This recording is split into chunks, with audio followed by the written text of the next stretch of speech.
Assalamualaikum warahmatullahi wabarakatuh. Perkenalkan, nama saya Muhtadin.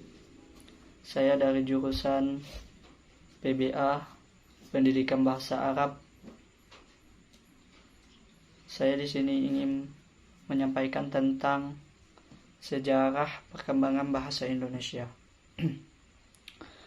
Perkembangan bahasa Indonesia, lisan maupun tulisan berkembang mulai pada saat terbentuknya, yaitu pada tanggal 28 Oktober 1928. Bersamaan dengan momen Sumpah Pemuda, setelah terbentuknya bahasa Indonesia terus berkembang seiring berlakunya ejaan Pan Op, Hu Jensen, Sowandi, Melinda, bahkan hingga keejaan yang disempurnakan dengan singkatan EYD.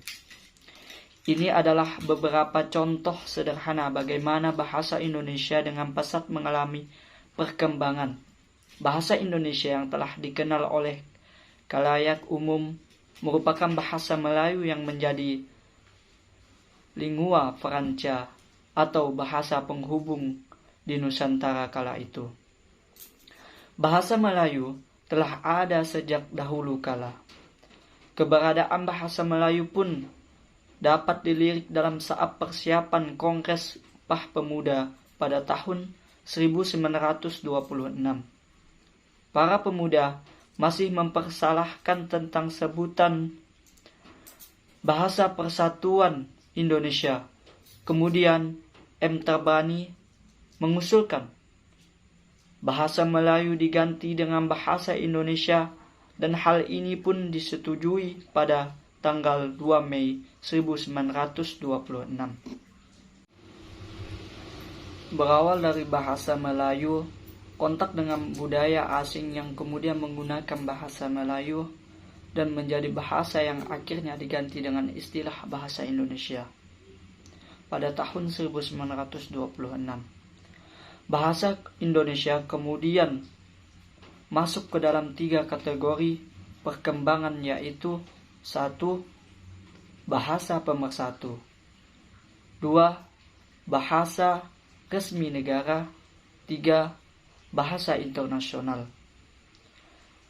Bahasa Indonesia yang merupakan bahasa Melayu yang telah berada di Indonesia sejak tahun 680 membuat Indonesia menjadi lebih kokoh dengan berkembangnya zaman dan proses akulturasi.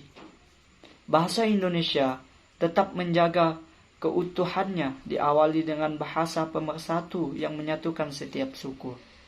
Kemudian menjadi bahasa negara yang berpuluh-puluh tahun berlangsung dan kini di era modern. Bahasa Indonesia mulai dikenal di belahan bumi lainnya dengan identitas yang berbeda. Warga asing mulai mengucapkan bahasa Indonesia. Bahasa Indonesia menyatukan menjadi identitas dan menjadi kebanggaan Indonesia. Bahasa Indonesia diharapkan terus merekatkan setiap suku bangsa. Baiklah,